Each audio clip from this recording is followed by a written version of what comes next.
मैं तो सिर्फ इतना पूछ रहा हूं कि राहुल गांधी जो है उन्होंने कहा कि कश्मीर के साथ मेरा तो पारिवारिक खून का रिश्ता है ना, तो एक बार 1980 से 90 में जो हुआ कश्मीरी हिंदुओं का नरसंहार, उसको इस्लामिक जिहाद बोल दीजिए मीता जी।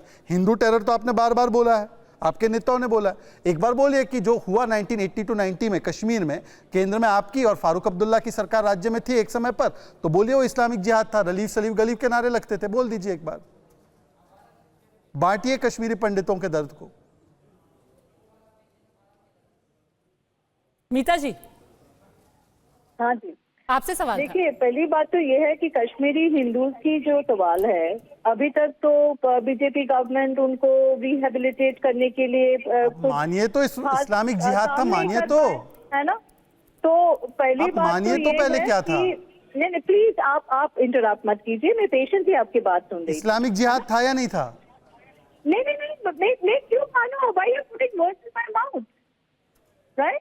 ना मैं गाजा में दिख गया, ये नहीं दिख रहा है। हूँ ना इस्लामिक जिहाद की बात करने वाली हूँ। आप कुछ भी फ्रेज मेरे ऊपर मत डालिए, ठीक है? तो पहली राहुल बात गांधी तो के ये मुंह में है कोई कि शब्द नहीं डाल सकता। कश्मीर में जो कश्मीरी हिंदूज के साथ हुआ था, जो बहुत ही गलत हुआ था। क्या हुआ था? उसको रिहेबिलिटेट करने में even the BJP government has failed.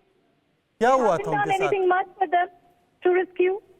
तो अभी अगर राहुल गांधी जी की बात हो रहा था कि राहुल गांधी जी ज्यादा कॉन्फिडेंट, राहुल गांधी ऐसे ही थे, पहले से भी कॉन्फिडेंट ही थे। हाँ, इस बार Congress party has revived, double this Lok Sabha. Kashmiri हिंदुओं के साथ क्या हुआ था मैम, वो तो बताइए। 50 प्लस से 100+ हो गए। कश्मीरी हिंदुओं के साथ क्या हुआ था वो तो बताइए। मुस्लिम्स के साथ लिंचिंग होती है तो आप खुल के बताती हैं, कश्मीरी हिंदुओं के साथ क्या हुआ खुल के बताइए। जब नहीं, ये कश्मीरी हिंदूज के ऊपर है नहीं, और आप एंकर नहीं है, आप सवाल करना पूछिए। ठीक है, ये भी गाजा के मुस्लिम पे बोल सकते हैं, कश्मीरी हिंदू पर, बांग्लादेश के हिंदू पर चुप रहना। छाती आपकी, ठीक है। देखिए, उन्होंने पहले ही बोल दिया था कि we will set the terms, हम फैसला लेंगे कि हम किस पर बात करना चाहते हैं, गठबंधन पे कैसे बात करेंगे। हिंदू मुस्लिम ढूंढते हैं। करण वर्मा, नहीं, कश्मीरी हिंदुओं को तो क्यों मारा था? उनको तो इसलिए मारा था क्योंकि उनके बाल अच्छे नहीं थे ना। नहीं, उनको किस लिए मारा था? हिंदू मुस्लिम नहीं था वो, रलीफ सलीफ गलीफ के नारे मस्जिदों से निकले थे। कौन से डिनायल में रहती हैं आप? नहीं, डिनायल में नहीं। हिंदू टेरर बोल सकते हैं, मुस्लिम इन गाजा बोल सकते हैं, यहाँ पर हिंदू मुस्लिम हो जाएगा। ओहो। और मोदी जी का फेल्ड कॉन्फिडेंस और फेल्ड एरोगेंस के ऊपर तभी उस डिबेट में आप कश्मीरी हिंदू और हिंदू मुस्लिम और राइट्स को लेके आएंगे। देखिए, एक तरीके से ये भी कह सकते हैं कि ये भी कांग्रेस की एक नई राजनीति का एक लक्षण है कि वो अब डिसाइड करेंगे हम किन मुद्दों पर बात करना चाहते हैं और किस तरीके से हम भी नैरेटिव को कंट्रोल करेंगे। करण वर्मा, अब वो जिसे कहते हैं ना कि बीजेपी के ट्रैप में आने वाले नहीं है। करण वर्मा, देखिए पद्मजा, शहजाद जी ने आज एक तीर चलाया 370 का, और मीता जी ने बड़े उसमें कह दिया कि भाई हमारी अलग अलग राय हो सकती है पार्टियों की।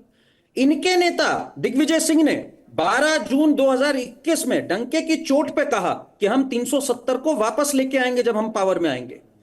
और 370 बहुत जरूरी है पद्मजा, आपको समझना होगा, इससे बड़ा दलित विरोधी प्रावधान आज तक आजाद हिंदुस्तान में कभी आया ही नहीं।